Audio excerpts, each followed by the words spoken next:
আসসালামু আলাইকুম ভিউয়ার্স, আমি ডক্টর কাজী মোহাম্মদ রাকিবুল হাসান। আপনাদের সবাইকে স্বাগতম আমার ইউটিউব চ্যানেল বোন এন্ড জয়েন্ট কেয়ার সেন্টারের পক্ষ থেকে। আশা করি সবাই ভালো আছেন। আমরা আজকে খুব ছোট একটা টপিকস, কিন্তু আমাদের সমাজে অনেক দেখতে পাই, অনেকে এই রোগে আক্রান্ত হয়, কেউ বুঝে কেউ বোঝে না। তো এমন একটা টপিকস নিয়ে আজকে একটু কথা বলতে চাই। সেটা হলো ট্রিগার ফিঙ্গার বা ডিজিটাল টেনোভ্যাজাইনোসিস আমরা বলি, সেইটা নিয়ে একটু কথা বলতে চাই। অনেকে দেখবেন এই কমপ্লেন করে যে আমার আঙুলটা বাঁকা হলে আমি আর সোজা করতে পারতেছি না, বা আমার আঙুলের এই জায়গাটায় ব্যথা হয়। আসলে এই জিনিসটাকেই আমরা ট্রিগার ফিঙ্গার বলি। তো আমরা চেষ্টা করব এই রোগটার আদ্যপান্ত সম্পর্কে একটু জানার, কেন হয়, কাদের হয়, বলে কি চিকিৎসা করতে হয়, কি লক্ষণ, এই ব্যাপারগুলো আমরা আজকে বোঝার চেষ্টা করবো। তো সবাই আমাদের সাথে থাকবেন, শেষ পর্যন্ত দেখবেন। ট্রিগার ফিঙ্গার জিনিসটা আসলে কি? ট্রিগার ফিঙ্গারটা হলো আমাদের যে ফ্লেক্সর টেন্ডন থাকে, মানে আমি আঙুলটায় যে ফ্লেক্স করতেছি, তো এইখানে যেই টেন্ডন আছে ফ্লেক্সর টেন্ডন, এটা A1 পুলির এখানে বাধাপ্রাপ্ত হয়। মানে টেন্ডনটা যেই শীতের ভিতরে যায়, সেই শীতটা থিকেনিং হয়ে যায়, যার কারণে টেন্ডনটা স্মুথলি গ্লাইড করতে পারে না। তো যখন গ্লাইড করতে পারে না, যেটা হয়, আমি আঙুলটা বাঁকা করতে পারলাম, বাট যখন আমি খুলতে যাই, তো সে বাধাপ্রাপ্ত জায়গাটা যখন পার হয়ে যায়, তখন একটা স্ন্যাপিং সাউন্ড হয়। এই জন্য এটাকে বলা হয় ট্রিগার ফিঙ্গার। ট্রিগার ফিঙ্গারটা আসলে কোন কোন আঙুলে হয়? এটা সব আঙুলেই হতে পারে, তবে মোস্ট কমনলি থাম, মিডল ফিঙ্গার এবং রিং ফিঙ্গার, এই তিনটা আঙুলে বেশি হয়। ট্রিগার ফিঙ্গার সাধারণত কাদের হয়? ট্রিগার ফিঙ্গার মহিলা পুরুষ উভয়েরই হতে পারে।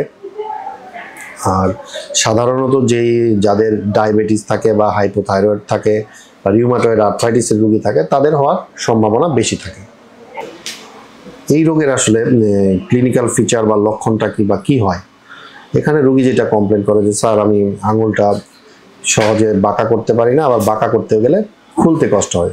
তার মানে রোগীর যেই আঙুলটা এফেক্টেড থাকে, সেই আঙুলটাকে হয়তো ফ্লেক্স করতে তার কষ্ট হচ্ছে, বা ফ্লেক্স যদি সে করতেও পারে, তখন ভাঁজ করতে খুলতে গেলে, মানে আমাদের মুঠি খুলতে গেলে তার আবার প্রবলেম হচ্ছে। কি প্রবলেমটা হয়? সে এখানে ব্যথা পায়, খুলতে গেলে ক্লিকিং শব্দ হয়, মানে ক্লিক করে একটা শব্দ হয়, এবং অনেক সময় এখানে একটা নোডিউলের মতো, একটা গুটলির মতো ফিল হয়, এবং সেটা ব্যথা হয়। তো আমরা এক্সামিনেশন করলে অনেক সময় এখানে চাপ দিলে সে টেন্ডারনেস পাই, মানে সে ব্যথা ফিল করে। এবং এই প্রবলেমটা যদি দীর্ঘদিন ধরে চলতে থাকে, তাহলে অনেক সময় সে আঙুল একবারে ফিক্স হয়ে যায়, সে আর বাঁকাই করতে পারে না, এরকম পর্যন্ত হতে পারে। এই রোগীর এখন আসলে ইনভেস্টিগেশন কি বা কোনো পরীক্ষা নিরীক্ষা লাগে কিনা? ইউজুয়ালি এটা সম্পূর্ণ ক্লিনিক্যাল ডায়াগনোসিস, আমরা ক্লিনিক্যালি দেখেই বুঝতে পারি। তারপরে অনেক সময় সাপোর্টিভ এভিডেন্স হিসেবে আমরা এফেক্টেড লিম্বের একটা এক্স রে করতে পারি, রিউমাটয়েড আছে কিনা বা ডায়াবেটিস আছে কিনা, সেই দিকটা দেখার জন্য আমরা ব্লাড টেস্ট করতে পারি। এই রোগীর এখন ট্রিটমেন্ট কি বা চিকিৎসাটা কি?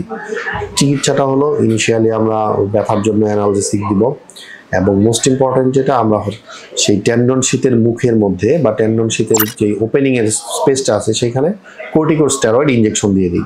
দিলে যেটা হয়, যে এই টেন্ডন শীতটা থিকেনিং হয়ে গিয়েছিল বা ন্যারোয়িং হয়ে গিয়েছিল, সেটা আবার আস্তে আস্তে ওপেন আপ হয়ে যায়, এবং খুলে গেলে সে তখন আবার আঙুলটাকে আগের মতো স্মুথলি ফ্লেক্স করতে পারে, এক্সটেন্ড করতে পারে।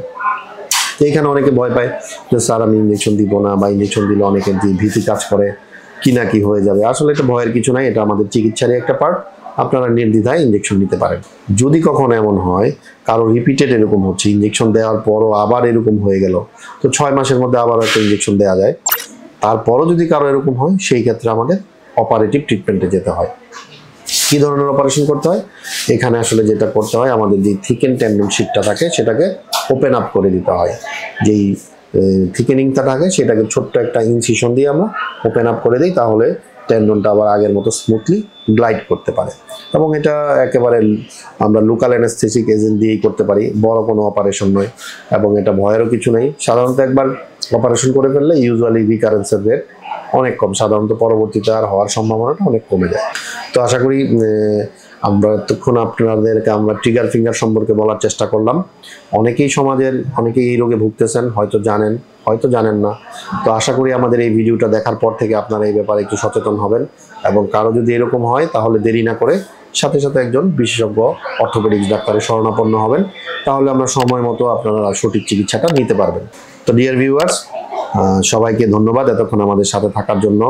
আপনারা যদি আপনাদের অর্থোপেডিক সংক্রান্ত যে কোনো কোয়ারি থাকে, যে কোনো জিজ্ঞাসা থাকে, প্রশ্ন থাকে, আমাদেরকে কমেন্টের মাধ্যমে জানাতে পারেন। আমরা চেষ্টা করব সেটার ভালো পরামর্শ দেওয়ার জন্য, সুপরামর্শ দেওয়ার জন্য। সবাই আমাদের পাশে থাকবেন, আমাদের চ্যানেলটি সাবস্ক্রাইব করবেন, লাইক কমেন্ট শেয়ার দিয়ে সবসময় আমাদের সাথে থাকবেন। Be dynamic, be healthy.